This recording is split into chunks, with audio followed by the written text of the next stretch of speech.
Nearly 5 years ago, on December 25th of 2019, I was freshly 17 and I received about $70 to spend from my dad for Christmas, and I chose to peruse the Steam Christmas sale to see what was on offer. I ended up purchasing 3 products: The Witcher 3, a bundle of both Dishonored games, which I never played, and Dark Souls 3. It was around 7 PM, I remember downloading the game and booting it up.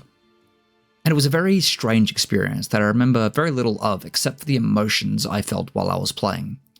I made a knight character, I progressed very easily through Cemetery of Ash and arrived at the Udex Gondir boss fight, which I died to a few times before giving up and quitting the game. The next day I got back on.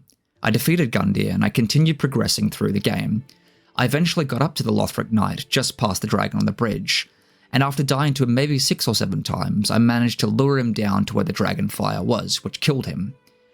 Happily, I progressed on into the next area, went in the wrong direction, got backstabbed and killed by an assassin holo. I quit, I uninstalled the game, and I never played again.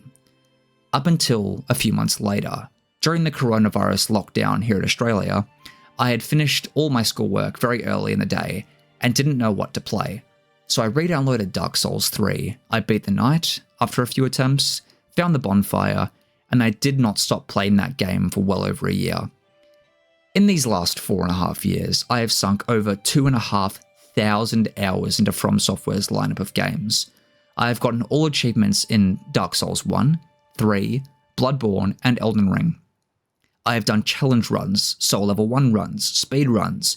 I have made PvP characters and roleplay characters and explored all sorts of playstyles across all of this company's exquisite lineup of games. I say all of this to make the point that Dark Souls and its relevant spin-offs are a series of games that hold a very special place in my heart, and have genuinely changed my life, and shifted how I see the world. I have merchandise from these games, I have the collector's editions for Elden Ring, its expansions, and Armored Core 6. I have sunk hundreds of hours of my life into watching videos on these games. But before all of that, there was Dark Souls 3. Now, naturally, when coming out of a gaming experience like that, I immediately sought out the online communities surrounding these games and embroiled myself within them. And in that process, I fell very deep into the elitist mindset.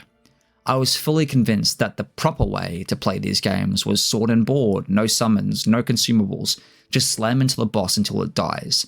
And I held this opinion for quite a while. As I got older and a bit more experienced, I realized that pursuing other playstyles is valid. However, I fully stood by the belief that people who beat these games with summons or overpowered builds were robbing themselves of the true experience of these games. I acknowledged that these were valid playstyles, but I believed that they didn't have the true Souls experience, one could say. This all changed with an absolutely stellar duology of videos from a YouTuber called Noah Cadwell Gervais. See, I had managed to get one of my friends into these games, and I had consumed so much content on them, but no video I had ever watched and no discussion I ever had come close to fully encapsulating what these games meant to me. And this video, coming from a guy who self-admittedly is bad at these games, he uses summons, he uses consumables, he uses OP builds, and despite all this, it was the first time I had ever heard someone put into words anything nearly close to how I felt about these games. He was able to have the same deep, enriching, and fulfilling experience that I had without playing the game the way I believed you are supposed to. And this has gotten me thinking a lot about these games over the last couple years since those videos came out, and looking at the general online discourse, mostly spearheaded by the amount of elitists that are cropping up with the completely unbelievable success of Elden Ring, and I have come to the realization that a lot of people do not understand what makes these games good. The first point of discussion I would like to broach is in relation to the easy mode discussion. See, the easy mode discourse has been going on for years, mostly really coming to a head around the 2015-2016 period when these games filtered more into the mainstream zeitgeist with the success of Bloodborne and the even bigger success of Dark Souls 3. And a lot of arguments flying both ways are frankly quite idiotic in my opinion, and demonstrate a lack of understanding from either side of the spectrum what these games are about. There's a few arguments for the easy mode debate I want to discuss first. The first being that, I have a full-time job, I have a wife and kids, I don't have time for these games, so therefore they require an easy mode. This in theory is a valid argument when taken by itself. However, something that needs to be understood is that no one plays a FromSoftware game, for the most part at least, as their first video game ever. Usually those getting into Soulsborne games are coming from a background of having more experience with video games. And something I have noticed from these players is that the games they tout as superior are usually games in the same vein as Red Dead Redemption 2, the Baldur's Gate games, or the Witcher games. And that's where I realised this debate isn't about time. It's about the fact that these people simply don't enjoy hard video games. I say that because all three of those games usually take around 50-ish hours to complete in the case of Red Dead Redemption, and 70+ hours in the case of Baldur's Gate 3. It's not an issue with time. It's the fact that you don't want to spend that time that you have dying to the same boss over and over again. These people find it frustrating, and I see the idea proposed a lot that it's essentially a second job. But here's the thing with that argument, is that games as a medium are a form of artistic expression, and not everyone enjoys all art. I'm going to use myself as an example. I have heard nothing but unanimous praise for Baldur's Gate 3. The game to win Game of the year after Elden Ring, and a game that was arguably just as culturally significant. But I don't like it. Don't get me wrong, I want to like it. I want to experience what everyone else is. I want to feel the joy of playing that game. But outside of the 2 Pokemon games I like, I can't stand turn-based dice roll combat. I personally find it to be aggressively unfun. And I would love if the game had real-time combat, in the same way that others want Souls-likes to have easier modes. But I understand that's not a fair thing to ask, because I know that would completely undermine what people love about that game. At the end of the day, we shouldn't be asking for games to change to fit us, because, as the quote is well known, a game made for everyone is a game made for no one. Usually we just have to accept that these certain games aren't for us, even if they are universally beloved. The second argument is in terms of accessibility, and this one kind of irks me. The argument is that Soulsborne games should have an easy mode for the sake of people with disabilities. And this frustrates me because the argument is only handed at Souls-likes. And you may say, of course, their whole shtick is being hard, but let me use Doom Eternal as a reference. Even on the easiest difficulty, the game would not be easy for someone with a disability, because the game requires quick reflexes, on-the-spot thinking, careful timing and planning, and intense resource management. And at the end of the day, someone with a disability affecting them enough to the point that they can't play Dark Souls would not be able to play Doom Eternal. But there's no arguments being made against Doom Eternal's accessibility issues, because the people making these arguments don't actually care about accessibility, they just want an easy mode. That being said, in terms of actual accessibility issues, FromSoftware has a lot of work to do. To my understanding, this is symptomatic of a lot of Japanese companies. From what I understand with my cursory knowledge of the subject, most Japanese games are far behind when it comes to accessibility, and a lot of the more niche technical aspects of their games. But there is a lot in terms of accessibility that FromSoftware could incorporate, namely high contrast modes for the visually impaired, pop-ups on the screen akin to those in the new God of War games to show nearby enemies and sound, audio descriptive subtitles, colorblind options, better support for controller remapping in third-party controllers, ways to navigate the menu easier, ways to make certain important actions mid-fight easier, like healing for example.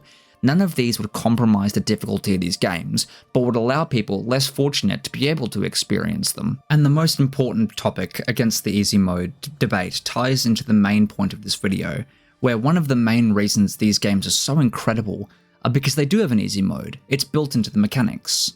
You struggle with dodging, you have spells. You take too much damage, plenty of armor sets decrease your incoming damage by a significant margin.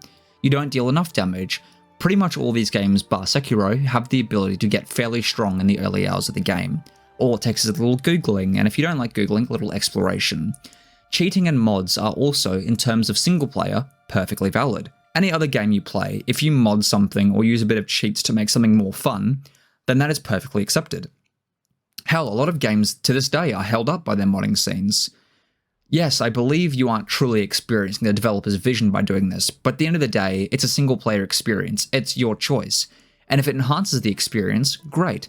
But if it ruins it, that's a decision you made and brought upon yourself. It's not an external party's job to tell you off.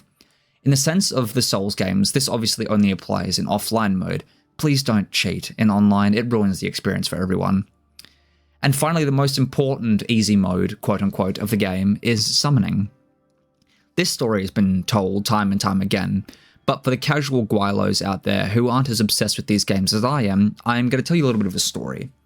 Miyazaki, the director of almost all modern FromSoftware games, and the man responsible for the huge success they have seen as of late, told the story on an interview once where he was driving in the middle of a snowstorm and his car broke down on the side of the road. And as any person usually is, he was quite worried about this.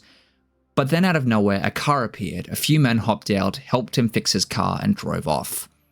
And this is an experience that obviously meant quite a lot to the young Miyazaki, as he has baked that into almost every game he has made since 2009. And people have the audacity to say that summons destroy the experience of the game, and that some say the developers don't want you using summons.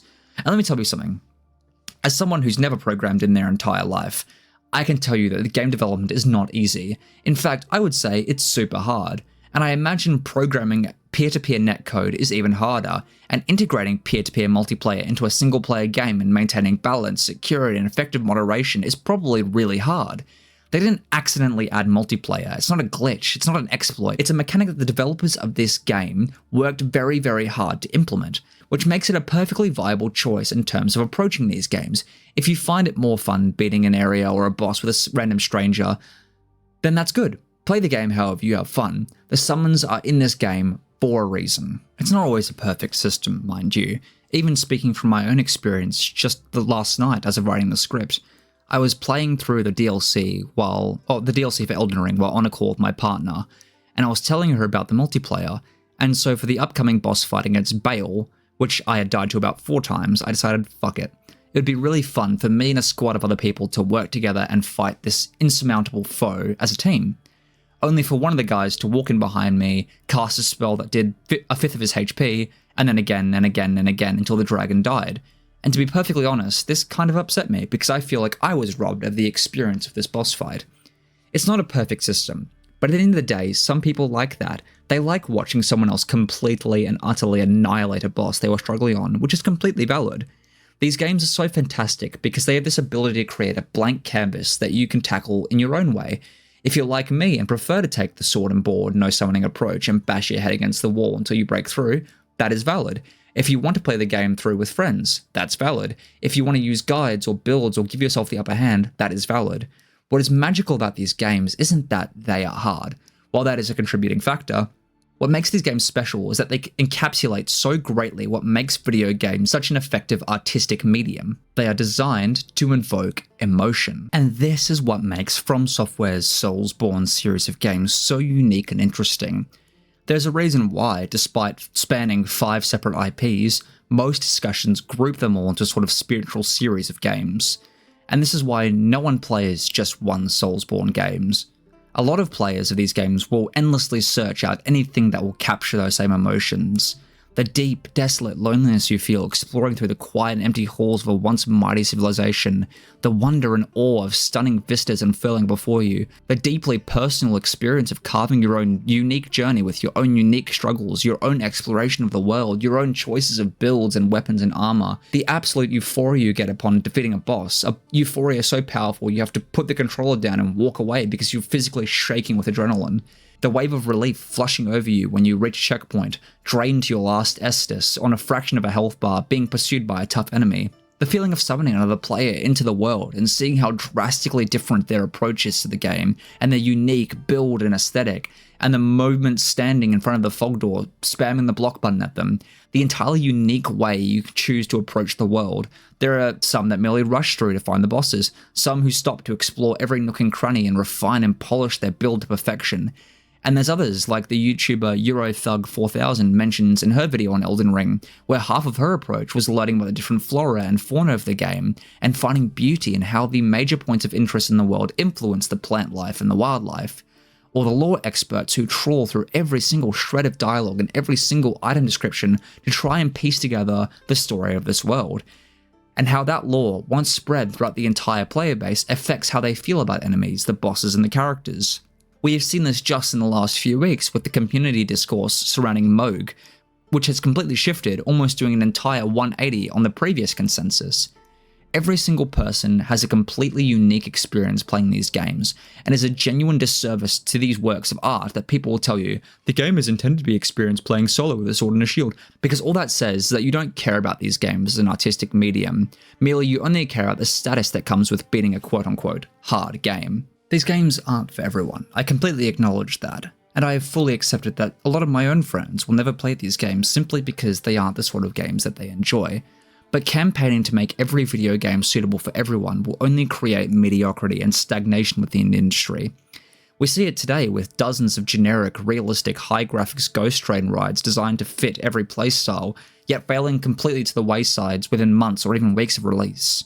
Games like Dark Souls, or Baldur's Gate, or Bioshock, or Terraria, or any of these other games that stand the test of time will always hold fast because they don't attempt to create an experience that everyone will enjoy, but an experience that some will enjoy more than anything else. The community around the first Dark Souls remains strong even to this day. People still hold it in a special place in their heart. They still discuss it, make jokes, make new builds, because it wasn't designed for everyone, because it was designed for them, and nothing else will ever top that. I still hold Dark Souls 3 as my favourite video game ever made. Yes, some other games in FromSoftware's lineup might be better, but it's not about that.